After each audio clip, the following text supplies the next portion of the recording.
ನಮಸ್ಕಾರ ಎಲ್ರಿಗೂ, welcome to KPSC times. So ನಾವು 20 ಮತ್ತು 21 June related most important one liner current ಅಫೇರ್ಸ್ನ ಡಿಸ್ಕಸ್ ಮಾಡ್ಕೊಳ್ಳೋಣ. ಎಕ್ಸ್ಟ್ರಾ ಪಾಯಿಂಟ್ಸು ತುಂಬ ಜಾಸ್ತಿ ಇರುತ್ತೆ, ಅದನ್ನು ಕೂಡ ನೋಟ್ ಮಾಡ್ಕೊಂಡಿರಿ.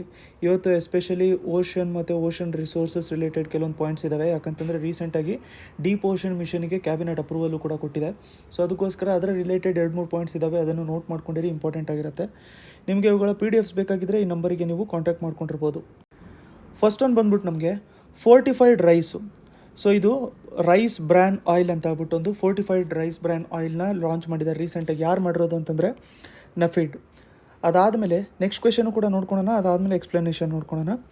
ಲಾರ್ಜೆಸ್ಟ್ ಪ್ರೊಕ್ಯೂರ್ಮೆಂಟ್ ಮತ್ತು ಮಾರ್ಕೆಟಿಂಗ್ ಏಜೆನ್ಸಿ ಅಗ್ರಿಕಲ್ಚರಲ್ ಪ್ರಾಡಕ್ಟ್ಸಿಗೆ ದೊಡ್ಡದಾಗಿರುವಂಥದ್ದು ಲಾರ್ಜೆಸ್ಟು ನಮಗೆ ಪ್ರೊಕ್ಯೂರ್ಮೆಂಟ್ ಮತ್ತು ಮಾರ್ಕೆಟಿಂಗ್ ಏಜೆನ್ಸಿ ಯಾವುದು ಅಂತಂದರೆ ನಫೀಡ್ ಅಂತ. ಸೊ ಇದರಲ್ಲಿ ಆಪ್ಷನ್ಸಲ್ಲಿ ಕೊಟ್ಟಾಗ ನಮಗೆ food corporation of India, APMC ಈ ಥರ ಎಲ್ಲ ಕೊಟ್ಟಾಗ ಕನ್ಫ್ಯೂಸ್ ಆಗೋಂಥ ಚಾನ್ಸಸ್ ಇರುತ್ತೆ, ಅದಕ್ಕೆ ಇದನ್ನು ನೋಡ್ಕೊಂಡಿರಿ. ಸೊ ಇವಾಗ ನಾವು ಏನೇನು ನೋಡ್ಕೋಬೇಕು ಅಂತಂದರೆ ಫೋರ್ಟಿಫೈಡ್ ರೈಸು ಮತ್ತು ನಫೀಡ್ ಬಗ್ಗೆ ನೋಡ್ಕೊಂಡಿರಬೇಕು. ಸೊ ರೈಸ್ ಬ್ರ್ಯಾನ್ ಅಂತ ಏನು ಮಾರ್ಕೆಟ್ ಮಾಡ್ತಾ ಇದ್ದಾರಲ್ಲ, ಇದನ್ನು ಮಾರ್ಕೆಟ್ ಮಾಡ್ತಾ ಇರೋವಂಥದ್ದು ನಮಗೆ ನಫೀಡ್ ಅಂತ ಹೇಳ್ಬಿಟ್ಟು. ಇವಾಗ ರೈಸ್ ಬ್ರ್ಯಾನ್ ಅಂತಂದರೆ ಏನು? ರೈಸ್ ಬ್ರ್ಯಾನ್ ಅಂತಂದರೆ ಏನಾಗುತ್ತೆ ಅಂತಂದರೆ, ಏನು ನಮಗೆ ರೈಸ್ ಇರುತ್ತಲ್ಲ ಅದ್ರ ಮೇಲೆ ಥಿನ್ ಕೋಟಿಂಗ್ ಏನಿರುತ್ತೆ, ಬ್ರೌನ್ ರೈಸು ನೀವು ಕೇಳಿರ್ಬೇಕಲ್ಲ. ಸೊ ಇವಾಗ ಬ್ರೌನ್ ರೈಸು ತುಂಬ ಒಳ್ಳೆಯದು ಅಂತ ಹೇಳ್ಬಿಟ್ಟು ಹೇಳ್ತಾ ಇರ್ತಾರೆ. ಸೊ ಈ ಬ್ರೌನ್ ರೈಸ್ ಅಂತಂದರೆ ಅದ್ರ ಮೇಲ್ಗಡೆ ಒಂದು ಥಿನ್ ಕೋಟಿಂಗ್ ಇರುತ್ತೆ. ಸೊ ಈ ಕೋಟಿಂಗ್ ಏನಿರುತ್ತೆ ಅಂತಂದರೆ ಮಿಲ್ಲಿಂಗ್ ಪ್ರಾಸೆಸ್ಸು, ಅದು ಪ್ರಾಸೆಸ್ ಮಾಡ್ತಾ ಇರ್ತಾರಲ್ಲ, ರೈಸ್ನ ಪ್ರಾಸೆಸ್ ಮಾಡ್ತಾ ಇರೋಂಥ ಟೈಮಲ್ಲಿ ಆ ಮಿಲ್ಲಿಂಗ್ ಪ್ರಾಸೆಸ್ಸಲ್ಲಿ ಅದು ರೈಸು ಅದು ಮೇಲ್ಗಡೆ ಏನು ಬ್ರ್ಯಾನ್ ಇರುತ್ತಲ್ಲ ಅದು ಕಳೆದೋಗ್ಬಿಟ್ಟಿರುತ್ತೆ. ಅದಕ್ಕೆ ವಾಪಸ್ಸು ನೆಕ್ಸ್ಟ್ ಏನು ಮಾಡ್ತಾರೆ ಅಂತಂದರೆ ಫೋರ್ಟಿಫಿಕೇಷನ್ ಮಾಡ್ತಾರೆ. ಫೋರ್ಟಿಫಿಕೇಷನ್ ಅಂತಂದರೆ ಏನು? ನಾವು ಹಿಸ್ಟ್ರಿಯಲ್ಲೂ ನೋಡ್ಕೊಂಡಿದ್ದೀವಿ. ಫೋರ್ಟಿಫಿಕೇಷನ್ ಅಂತಂದರೆ ಫೋರ್ಟ್ಗಳನ್ನ ಕಟ್ಬಿಡೋದು, ಇರೋವಂಥದ್ದನ್ನ ಪ್ರೊಟೆಕ್ಟ್ ಮಾಡ್ಕೊಳ್ಳೋಂಥದ್ದು ಅಂತ. ಫೋರ್ಟಿಫಿಕೇಷನ್ನು ರೈಸಲ್ಲೆಲ್ಲ ಅಂತಂದರೆ ಈ ಪ್ರಾಡಕ್ಟ್ಸಲ್ಲಿ ಏನಾಗಿರುತ್ತೆ ಅಂತಂದರೆ ಮೈಕ್ರೋ ನ್ಯೂಟ್ರಿಯೆಂಟ್ಸ್ನ ಹಾಕೋದಕ್ಕೆ, ಮೈಕ್ರೋ ನ್ಯೂಟ್ರಿಯೆಂಟ್ಸ್ನ. ಇನ್ನೊಂದು ಫೋರ್ಟಿಫಿಕೇಷನ್ ಈ ಪ್ರಾಸೆಸ್ ಬಂದ್ಬಿಟ್ಟು ಯಾವಾಗಲೂ ಸ್ಟೇಪಲ್ ಫುಡ್ಡಿಗೆ ಜಾಸ್ತಿ ಮಾಡ್ತಾ ಇರ್ತಾರೆ. ಸ್ಟೇಪಲ್ ಫುಡ್ ಅಂತಂದರೆ ನಾವು ಜಾಸ್ತಿ ಕನ್ಸ್ಯೂಮ್ ಮಾಡ್ಕೊತಾ ಇರ್ತೀವಿ ಸ್ಟೇಪಲ್ ಫುಡ್ಡನ್ನ. ಇವಾಗ ಎಕ್ಸಾಂಪಲು ವೀಟು, ರೈಸು, ಅದಾದಮೇಲೆ ಜವಾರು, ಇವೆಲ್ಲದೂ ಕೂಡ ನಮಗೆ ಸ್ಟೇಪಲ್ ಫುಡ್ ಆಗಿರುತ್ತೆ. ಅಂದರೆ ಜಾಸ್ತಿ ಪಾಪ್ಯುಲೇಷನ್ ಇದನ್ನು ಕನ್ಸ್ಯೂಮ್ ಮಾಡ್ಕೊತಾ ಇರುತ್ತೆ. ಕೆಲವೊಂದು ಸರಿ ಏನಾಗಿರುತ್ತೆ ಅಂತಂದರೆ ಪಾಪ್ಯುಲೇಷನಲ್ಲಿ ಅಥವಾ ಜನರಲ್ಲಿ ಏನಾಗಿರುತ್ತೆ ಅಂತಂದರೆ ಈ ಬೇಕಾಗಿರುವಂಥ ಫುಡ್ಡಿಗೆ ಬೇಕಾಗಿರುವಂಥ ನಮಗೆ ಮಿನಿರಲ್ಸು ಅಥವಾ ಮೈಕ್ರೋ ನ್ಯೂಟ್ರಿಯೆಂಟ್ಸು ಸಿಗ್ತಾರಲ್ಲ, ಈ ನ್ಯೂಟ್ರಿಯೆಂಟ್ಸು ನಮಗೆ ಕರೆಕ್ಟಾಗಿ ಸಿಗ್ತಾರಲ್ಲ. ಸೊ ಅದಕ್ಕೆ ಗೌರ್ಮೆಂಟು ಎಲ್ಲರಿಗೂ ನ್ಯೂಟ್ರಿಯೆಂಟ್ಸ್ ಪ್ರೊವೈಡ್ ಮಾಡಬೇಕು ಅಂತಂದರೆ ಯಾವ ರೀತಿಯಲ್ಲಿ ಪ್ರೊವೈಡ್ ಮಾಡ್ಬೋದು? ಈ ಥರ ಸ್ಟೇಪಲ್ ಫುಡ್ ಏನಿರುತ್ತಲ್ಲ ಅವುಗಳ ರೀತಿಯಲ್ಲೇ ಪ್ರೊವೈಡ್ ಮಾಡ್ಬೋದು. ಈ ಎಕ್ಸಾಂಪಲು ನಾವು ಸುಮ್ಮನೆ ಎಕ್ಸಾಂಪಲಿಗೆ ರೈಸಲ್ಲಿ ವಿಟಮಿನ್ A ಇದೆ ಅಂತ ಅಂದ್ಕೊಳ್ಳೋಣ, ಎಕ್ಸಾಂಪಲಿಗೆ ಸುಮ್ಮನೆ ವಿಟಮಿನ್ A ಇದೆ. ಬಟ್ ಜನರಲ್ಲಿ ಏನಾಗ್ತಿದೆ ಅಂತಂದರೆ ಜನರಲ್ಲಿ ಜಿಂಕು ಕಮ್ಮಿ ಆಗ್ತಿದೆ ಅಂತ. ಸೊ ಈಗ ಜನರಲ್ಲಿ ಜಿಂಕನ್ನು ಜಾಸ್ತಿ ಮಾಡಬೇಕು, ಆಡಿಯನ್ಸಲ್ಲಿ ಜಿಂಕನ್ನು ಜಾಸ್ತಿ ಮಾಡಬೇಕು ಅಂತಂದರೆ ಈ ರೈಸ್ ಗ್ರೇನ್ಸ್ ಏನಿರುತ್ತಲ್ಲ ಅದಕ್ಕೆ ಜಿಂಕನ್ನು ಕೋಟ್ ಮಾಡಿಬಿಡೋದು. ಆ ಟೈಮಲ್ಲಿ ಏನಾಗುತ್ತೆ, ಎಲ್ಲರೂ ಕನ್ಸ್ಯೂಮ್ ಮಾಡ್ಕೊತಾರೆ, ಅದ್ರ ಜೊತೆಗೆ ಜಿಂಕು ಕೂಡ ಅವ್ರಿಗೆ ಸಿಗುತ್ತೆ.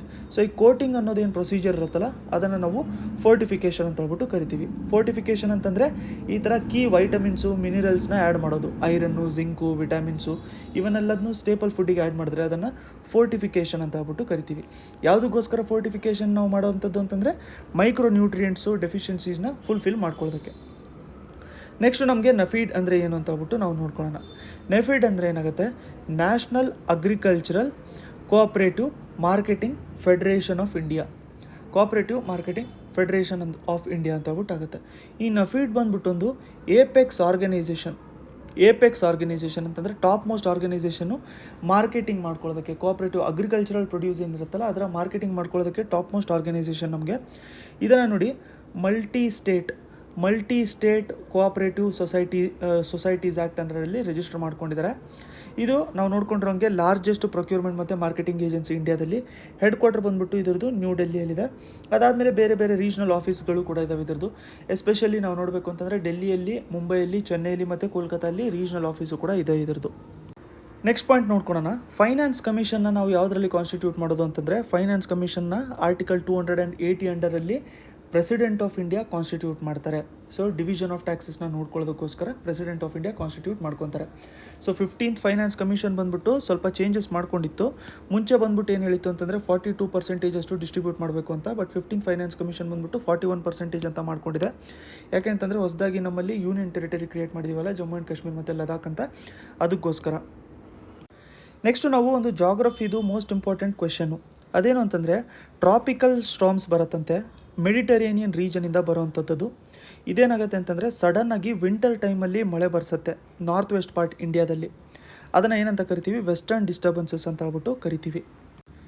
ಇಲ್ಲಿ ನೋಡಿ ಇಮೇಜಲ್ಲಿ ನಿಮಗೆ ಕಾಣ್ತಾ ಇರ್ಬೋದು. ಈ ವೆಸ್ಟರ್ನ್ ಡಿಸ್ಟರ್ಬೆನ್ಸಸ್ ಅಂತಂದರೆ ನಮಗೆ ಈ ರೀಜನಲ್ಲಿ ಬರುವಂಥದ್ದು ನಮಗೆ ಮೆಡಿಟರೇನಿಯನ್ ರೀಜನು. ಇಲ್ಲಿಂದ ಏನಾಗುತ್ತೆ ಅಂತಂದರೆ ಸ್ಟಾರ್ಮು ಇದು ಜನ್ರೇಟ್ ಆಗಿ ಈ ಕಡೆ ಫ್ಲೋ ಆಗುತ್ತೆ. ಈ ಕಡೆ ಅಂತಂದರೆ ನಮಗೆ ಅಜರ್ಬೈಜಾನ್ ರೀಜನು, ತುರ್ಕ್ಮೆನಿಸ್ತಾನು, ಅದಾದಮೇಲೆ ಇರಾನು, ಅಫ್ಘಾನಿಸ್ತಾನ್, ಪಾಕಿಸ್ತಾನ್ ಮೇಲಿಂದ ಇಲ್ಲಿ ನಾರ್ತ್ ವೆಸ್ಟ್ ಇಂಡಿಯಾ ಇದೆಯಲ್ಲ, ಇಲ್ಲಿ ಏನಾಗುತ್ತೆ ಅಂತಂದರೆ ವೆಸ್ಟರ್ನ್ ಡಿಸ್ಟರ್ಬೆನ್ಸಸ್ಸಿಂದ ವಿಂಟರ್ ಟೈಮಲ್ಲಿ ಮಳೆ ಬರ್ಸುತ್ತೆ. ಸೊ ಅದಕ್ಕೆ ಕೆಲವೊಂದು ಸರಿ ವಿಂಟರ್ ಟೈಮಲ್ಲಿ ತುಂಬ ಜಾಸ್ತಿ ಮಳೆನ ನಾವು ನೋಡ್ತಾ ಇರ್ತೀವಿ, ಎಸ್ಪೆಷಲಿ ಡೆಲ್ಲಿ ರೀಜನಲ್ಲಿ. ಅದು ಆಗುವಂಥದ್ದು ವೆಸ್ಟರ್ನ್ ಡಿಸ್ಟರ್ಬೆನ್ಸಸ್ಸಿಂದ. ನೆಕ್ಸ್ಟು ಗೋಲ್ಡ್ ಹಾಲ್ ಮಾರ್ಕಿಂಗ್ ಸ್ಕೀಮ್ ಏನಿದೆಯಲ್ಲ, ಇದನ್ನು ಯಾರು ನಡೆಸ್ತಾರೆ ಅಂತ ಹೇಳ್ಬಿಟ್ಟು ಕೇಳ್ತಾ ಇರ್ತಾರೆ. ಈ ಗೋಲ್ಡ್ ಹಾಲ್ ಮಾರ್ಕಿಂಗ್ ಎಲ್ಲ ನೋಡ್ಕೊಳ್ಳೋವಂಥದ್ದು ನಮಗೆ BIS ಅಂತಂದರೆ bureau of Indian standards. So bureau of Indian standards ಇದನ್ನು ಕಂಪ್ಲೀಟಾಗಿ ನೋಡ್ಕೊತಾ ಇರುತ್ತೆ. ಈ ಗೋಲ್ಡ್ ಹಾಲ್ ಮಾರ್ಕಿಂಗ್ ಅಂತಂದರೆ ಏನು? ಇವಾಗ ನೋಡಿ, ಗೋಲ್ಡು ನಮ್ಮಲ್ಲಿ ಏನು ಸೇಲ್ ಮಾಡ್ತಾರಲ್ಲ ಅದಕ್ಕೆ ಪರ್ಮಿಷನ್ ಇರುವಂಥದ್ದು 14, 18 ಮತ್ತು 22 ಕ್ಯಾರೆಟ್ ಗೋಲ್ಡು ಸೇಲ್ ಮಾಡ್ಕೊಳ್ಳೋದಕ್ಕೋಸ್ಕರ. ಸೊ ಇಷ್ಟು ಸೇಲ್ ಮಾಡ್ಕೋಬೇಕು ಅಂತ ಹೇಳ್ಬಿಟ್ಟು ಜ್ಯುವೆಲರ್ಸಿಗೆ ಅಲೌ ಮಾಡ್ಕೊಂಡಿದ್ದಾರೆ, ಗೋಲ್ಡ್ ಜ್ಯುವೆಲರ್ಸಿಗೆ ಅಲೌ ಮಾಡ್ಕೊಂಡಿದ್ದಾರೆ. ಈ ಗೋಲ್ಡ್ ಹಾಲ್ ಮಾರ್ಕಿಂಗ್ ಅಂತಂದರೆ ಏನಾಗುತ್ತೆ, ಇದೊಂಥರ ಪ್ಯೂರಿಟಿ ಸರ್ಟಿಫಿಕೇಷನ್. ಇದು ಪ್ಯೂರಿಟಿ ಸರ್ಟಿಫಿಕೇಷನ್ ಕೊಡೋದಕ್ಕೆ ಅಂತಂದರೆ ಅದು ಪ್ಯೂರ್ ಆಗಿದೆಯೋ ಇಲ್ವೋ ಅಂತ ಹೇಳ್ಬಿಟ್ಟು ಸರ್ಟಿಫೈ ಮಾಡ್ಕೊಳ್ಳೋದಕ್ಕೆ. ಸೊ ನೀವು ನೋಡ್ಕೊಂಡಿರ್ಬೋದು 916 ಅಂತ ಹೇಳ್ಬಿಟ್ಟು ಎಲ್ಲ ಸರ್ಟಿಫಿಕೇಷನ್ ಕೊಟ್ಟಿರ್ತಾರೆ. ಈ ಸರ್ಟಿಫಿಕೇಷನ್ ಕೊಡೋವಂಥದ್ದು ನಮಗೆ BIS ಅಂತಂದರೆ ಬ್ಯೂರೋ ಆಫ್ ಇಂಡಿಯನ್ ಸ್ಟ್ಯಾಂಡರ್ಡ್ಸು. ಈ ಸ್ಕೀಮ್ನ 2000ಇಂದನೂ ಕೂಡ ಇದು ನಡೆಸ್ತಾ ಬರ್ತಾ ಇದೆ. ಇವಾಗ ನಾವು ಇಂಡಿಯಾದಲ್ಲಿ ನೋಡಬೇಕು ಅಂತಂದರೆ ಈ ಹಾಲ್ ಮಾರ್ಕಿಂಗ್ ಏನಿದೆಯಲ್ಲ ಅದು ವಾಲಂಟರಿ ಬೇಸಿಸ್ ಮೇಲಿದೆ. ಅಂತಂದರೆ ಎಲ್ಲ ಜ್ಯುವೆಲರ್ಸು ಕೂಡ ನಮಗೆ ಹಾಲ್ ಮಾರ್ಕ್ಡ್ ಆಗಿ ಇರಲ್ಲ. ಅದಕ್ಕೋಸ್ಕರ ನಾವು ಅಡ್ವರ್ಟೈಸ್ಮೆಂಟ್ಗಳು ಕೂಡ ನೋಡ್ಕೋಬೋದು, ಹಾಲ್ ಮಾರ್ಕ್ ಇರೋವಂಥ ಜ್ಯುವೆಲರಿನ ನೀವು ಪರ್ಚೇಸ್ ಮಾಡ್ಕೊಂಡಿ ಅಂತ ಹೇಳ್ಬಿಟ್ಟು. ಯಾಕಂತಂದ್ರೆ ಸ್ವಲ್ಪ ಕಾಸ್ಟ್ಲಿ ಇರುತ್ತೆ, ಬಟ್ ತುಂಬ ಪ್ಯೂರ್ ಆಗಿರುತ್ತೆ ಅಂತ ಹೇಳ್ಬಿಟ್ಟು ನಾವು ನೋಡ್ಕೊಂಡಿದ್ದೀವಿ. ಇವಾಗವರೆಗೂ ನಾವು ಇಂಡಿಯಾದಲ್ಲಿ ನೋಡ್ಕೋಬೇಕು ಅಂತಂದರೆ 40% ಅಷ್ಟು ಗೋಲ್ಡ್ ಜ್ಯುವೆಲರಿ ಏನಿದೆಯಲ್ಲ ಅದಷ್ಟೇ ಹಾಲ್ ಮಾರ್ಕ್ ಮಾಡ್ಕೊಂಡಿರೋಂಥದ್ದು, ಅಂತಂದರೆ ಪ್ಯೂರಿಫಿಕೇಷನ್ನ ವೆರಿಫೈ ಮಾಡ್ಕೊಂಡಿರೋಂಥದ್ದು ಅದು ಅಂತ ಹೇಳ್ಬಿಟ್ಟು ಹೇಳ್ತಾ ಇರ್ತಾರೆ. ಸೊ ಅದಕ್ಕೆ ನೀವು ಏನಾದ್ರು ಪರ್ಚೇಸ್ ಮಾಡಬೇಕು ಅಂತಂದರೆ ಹಾಲ್ ಮಾರ್ಕ್ ಇರೋಂಥದ್ದೇ ಪರ್ಚೇಸ್ ಮಾಡ್ಕೊಂಡಿರಿ, ಅದನ್ನೇ ಪ್ರಮೋಟ್ ಮಾಡ್ಕೋಬೇಕು ನಾವು ಕೂಡ. ನೆಕ್ಸ್ಟ್ ಬಂದ್ಬಿಟ್ಟು ನಮಗೆ sustainable use of ocean resources for economic growth. So ocean resource economic ಗ್ರೋತ್ಗೋಸ್ಕರ ನೀಟಾಗಿ ನಾವು ಯೂಸ್ ಮಾಡ್ಕೋಬೇಕು. ಸಸ್ಟೈನಬಲ್ ಅಂತಂದರೆ ನೆಕ್ಸ್ಟ್ ಫ್ಯೂಚರ್ ಜನ್ರೇಷನ್ಗೂ ಕೂಡ ಉಳ್ಕೊಂಡಿರಬೇಕು ಆ ರಿಸೋರ್ಸು. ಅದ್ರ ಜೊತೆಗೆ ಲೈವ್ಲಿಹುಡ್ಡು ಮತ್ತು ಜಾಬ್ಸು ಕೂಡ ಇಂಪ್ರೂವ್ ಮಾಡ್ಕೋಬೇಕು. ಅದನ್ನು ನಾವೇನಂತ ಕರಿತೀವಿ, ಬ್ಲೂ ಎಕಾನಮಿ ಅಂತ ಹೇಳ್ಬಿಟ್ಟು ಕರಿತೀವಿ. ಸೊ ಇದು ನೋಡಿ, ನೆಕ್ಸ್ಟ್ ಕ್ವೆಶನ್ ಕೂಡ ನೋಡ್ಕೊಳ್ಳೋಣ, ಅದಾದಮೇಲೆ ಎಕ್ಸಾಂಪಲ್ ನಾವು ನೋಡ್ಕೊಳ್ಳೋಣ. ಇದು ಇಂಡಿಯಾದೊಂದು ಅಂಬ್ರೆಲಾ ಸ್ಕೀಮ್ ಇದೆ, ಸ್ಮಾರ್ಟ್ ಅಂತ. ಇದು ಯಾವುದಕ್ಕೆ ರಿಲೇಟೆಡು? ಇದು ಕೂಡ ನಮಗೆ ಓಷನ್ಸು ಮತ್ತು ಮರೀನ್ ರಿಸೋರ್ಸ್ನ ರೆಗ್ಯುಲೇಟ್ ಮಾಡಬೇಕು ಅಂತ ಹೇಳ್ಬಿಟ್ಟು ಮಾಡ್ಕೊಂಡಿರೋಂಥದ್ದು. ನೆಕ್ಸ್ಟು ಪಾಲಿಮೆಟಾಲಿಕ್ ನಾಡ್ಯೂಲ್ಸ್ ಅಂದರೆ ಏನು ಅಂತ ಹೇಳ್ಬಿಟ್ಟು ನಾವು ನೋಡ್ಕೊಳ್ಳೋಣ. ಸೊ ಯಾಕೆ ನ್ಯೂಸಲ್ಲಿತ್ತು ಅಂತಂದರೆ ರೀಸೆಂಟಾಗಿ ಡೀಪ್ ಓಷನ್ ಮಿಷನ್ನ ಕ್ಯಾಬಿನೆಟ್ ಅಪ್ರೂವ್ ಮಾಡಿದೆ. ಡೀಪ್ ಓಷನ್ ಮಿಷನ್ನ ಕ್ಯಾಬಿನೆಟ್ ರೀಸೆಂಟಾಗಿ ಅಪ್ರೂವ್ ಮಾಡ್ಕೊಂಡಿದೆ. ಸೊ ಏನಿದು ಡೀಪ್ ಓಷನ್ ಮಿಷನ್ ಅಂತಂದರೆ, ಓಷನ್ನಲ್ಲಿ ಇವಾಗ ಎಕ್ಸಾಂಪಲ್ಲು ಇದು ಸಮುದ್ರ ಇದೆ ಅಂತಂದರೆ ತುಂಬ ಡೀಪಲ್ಲಿ ನಮಗೆ ಇದು ಕೆಲವೊಂದು ರೇರ್ ಆಗಿರುವಂಥದ್ದು ರಿಸೋರ್ಸಸ್ ಇರುತ್ತೆ, ರೇರ್ ಮೆಟಲ್ಸ್ ಇರುತ್ತೆ ಅಥವಾ ರೇರ್ ರಿಸೋರ್ಸಸ್ ಇರುತ್ತೆ. ಈ ರಿಸೋರ್ಸಸ್ನ ನಾವು ಕ್ಯಾಪ್ಚರ್ ಮಾಡ್ಕೊಳ್ಳೋದಕ್ಕೋಸ್ಕರ ಅಂತ ಹೇಳ್ಬಿಟ್ಟು ಇದು ಗ್ರ್ಯಾಂಟ್ ಮಾಡಿರೋಂಥ ಒಂದು ಮಿಷನು. ಡೀಪ್ ಸಿ ಟೆಕ್ನಾಲಜಿನೂ ಕೂಡ ನಾವು ಡೆವಲಪ್ ಮಾಡಬೇಕು, ಸಸ್ಟೈನಬಲ್ ಯೂಸು ಕೂಡ ಮಾಡ್ಕೋಬೇಕು ಓಷನ್ ರಿಸೋರ್ಸಸ್ ಅಂತ ಹೇಳ್ಬಿಟ್ಟು ಇದನ್ನು ಅಪ್ರೂವಲ್ ಕೊಟ್ಟಿದ್ದಾರೆ. ಇದನ್ನು ನೋಡ್ಕೊಳ್ಳೋಂಥದ್ದು ಮಿನಿಸ್ಟ್ರಿ ಆಫ್ ಅರ್ತ್ ಸೈನ್ಸು ಇದಕ್ಕೆ ನೋಡಲ್ ಏಜೆನ್ಸಿ ಆಗಿರುತ್ತೆ. ಇಂಪ್ಲಿಮೆಂಟೇಷನ್ ಇದನ್ನು 5 ವರ್ಷಕ್ಕೆ ಮಾಡ್ತಾ ಇರ್ತಾರೆ, ಫೇಸ್ಡ್ ಮ್ಯಾನರಲ್ಲಿ ಇದರ ಇಂಪ್ಲಿಮೆಂಟೇಷನ್ ಮಾಡ್ತಾ ಇರ್ತಾರೆ. ನೆಕ್ಸ್ಟು ಸ್ಮಾರ್ಟ್ ಅಂತಂದರೆ ಏನಾಗಿರುತ್ತೆ? ಸ್ಮಾರ್ಟ್ ಅಂತಂದರೆ ನಮಗೆ ocean services, technology, observation, resources, modelling and science ಅಂತ ಹೇಳ್ಬಿಟ್ಟು ಆಗಿರುತ್ತೆ. Ocean services, technology, observation, resources, modelling and science ಅಂತ ಹೇಳ್ಬಿಟ್ಟು ಇದೊಂದು ಅಂಬ್ರೆಲಾ ಸ್ಕೀಮು. ಇವ್ರೇನು ಮಾಡ್ತಾರೆ ಅಂತಂದರೆ ಫಂಡ್ಸ್ಗಳನ್ನ ನೋಡ್ಕೊತಾ ಇರ್ತಾರೆ. ಇದು ಓಷನಲ್ಲಿ ಟೆಕ್ನಾಲಜಿ ಡೆವಲಪ್ಮೆಂಟ್ ಮಾಡ್ಕೋಬೇಕಲ್ಲ, ಅದಕ್ಕೋಸ್ಕರ ಫಂಡ್ಸ್ಗಳನ್ನ ಇವರು ನೋಡ್ಕೊತಾ ಇರ್ತಾರೆ. ಇದು ತುಂಬ ಇಂಪಾರ್ಟೆಂಟ್ ಆಗಿರುತ್ತೆ ನಮಗೆ. ನೆಕ್ಸ್ಟ್ ಟಾಪಿಕ್ ನಮ್ಗೆ ಇಂಪಾರ್ಟೆಂಟ್ ಇರುವಂಥದ್ದು ಏನು ಅಂತಂದರೆ ಪಾಲಿಮೆಟಾಲಿಕ್ ನಾಡ್ಯೂಲ್ಸ್ ಅಂತ. ಏನಿದು ಪಾಲಿಮೆಟಾಲಿಕ್ ನಾಡ್ಯೂಲ್ಸ್ ಅಂತಂದರೆ, ಇವಾಗ ನಾವು ಸುಮ್ಮನೆ ಇದನ್ನು ಸಮುದ್ರ ಅಂತ ಹೇಳಿ ಅಂದ್ಕೊಂಡ್ರೆ ನಮಗೆ ನಿಯರ್ಲಿ 6000 ಮೀಟರ್ಸ್ಗಿನ ಕೆಳಗಡೆ ನಾವು ನೋಡ್ಕೋಬೇಕು ಅಂತಂದರೆ ನಮಗೆ ಇದು ಪಾಲಿಮೆಟಾಲಿಕ್ ನಾಡ್ಯೂಲ್ಸು ನೋಡೋಕ್ಕೆ ಸಿಗುತ್ತೆ.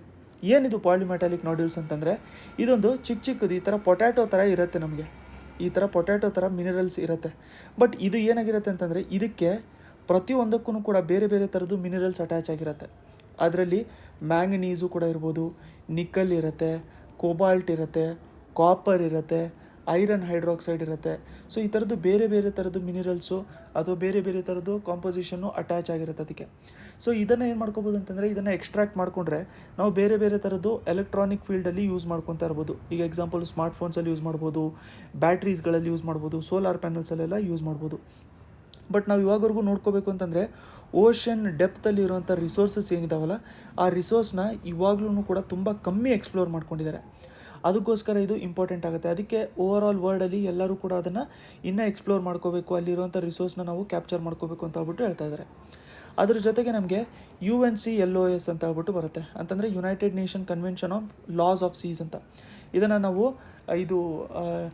ಇದು ಲೆಕ್ಸಿ ಏನು ಕೇಸ್ ನೋಡ್ಕೊಂಡಿದ್ವಲ್ಲ, ಎನ್ರಿಕಾ ಲೆಕ್ಸಿ ಕೇಸ್ ನೋಡ್ಕೊಂಡಿದ್ವಿ ಇಟಾಲಿಯನ್ ಮೆರೀನ್ಸ್ದು, ಆ ಟೈಮಲ್ಲಿ ನೋಡ್ಕೊಂಡಿದ್ವಿ. ಸೊ ಇದು UN convention of laws of seas ಏನು ಮಾಡುತ್ತೆ ಅಂತಂದರೆ, ಇದರ ಅಂಡರಲ್ಲಿ ಒಂದು ISA ಅಂತ ಇದೆ, international sea bed authority.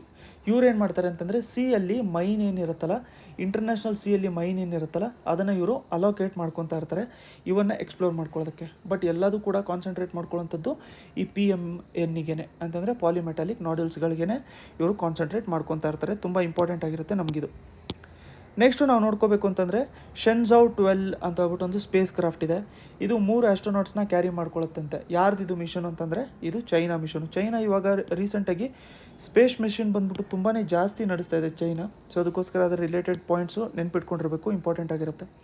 Previous discuss ಮಾಡ್ಕೊಂಡಿರೋಂಥ current ಅಫೇರ್ಸಲ್ಲಿ ನಾನು 8th ಶೆಡ್ಯೂಲ್ ಬಗ್ಗೆ ಡಿಸ್ಕಸ್ ಮಾಡ್ಕೊಂಡಿದ್ವಿ ನಾವು. ಅದರಲ್ಲಿ ಈ 8th ಶೆಡ್ಯೂಲಲ್ಲಿ ಎಷ್ಟು ಲ್ಯಾಂಗ್ವೇಜಸ್ ಇದ್ದಾವೆ ಅಂತ ಹೇಳ್ಬಿಟ್ಟು ನಿಮ್ಗೆ ಗೊತ್ತಿದ್ದರೆ ಕಮೆಂಟ್ ಸೆಕ್ಷನಲ್ಲಿ ಆನ್ಸರ್ನ #, ಏನು ನಂಬರ್ ಇದೆ ಅಂತ ಹೇಳ್ಬಿಟ್ಟು ಕಮೆಂಟ್ ಸೆಕ್ಷನಲ್ಲಿ ಕಮೆಂಟ್ ಮಾಡ್ಕೊಂಡಿರಿ. ನೋಟ್ಸು PDFs ನಮ್ಮ ವಾಟ್ಸಪ್ ಗ್ರೂಪ್ ಜಾಯ್ನ್ ಆಗಬೇಕು, ನಿಮಗೆ ಡೈಲಿ ನೋಟ್ಸ್ ಬೇಕು ಅಂತಂದರೆ ಈ ನಂಬರಿಗೆ ನೀವು ಕಾಂಟ್ಯಾಕ್ಟ್ ಮಾಡ್ಕೊಂಡಿರ್ಬೋದು. ನೆಕ್ಸ್ಟ್ ವೀಡಿಯೋಲಿ ಮತ್ತೆ ಸಿಗೋಣ.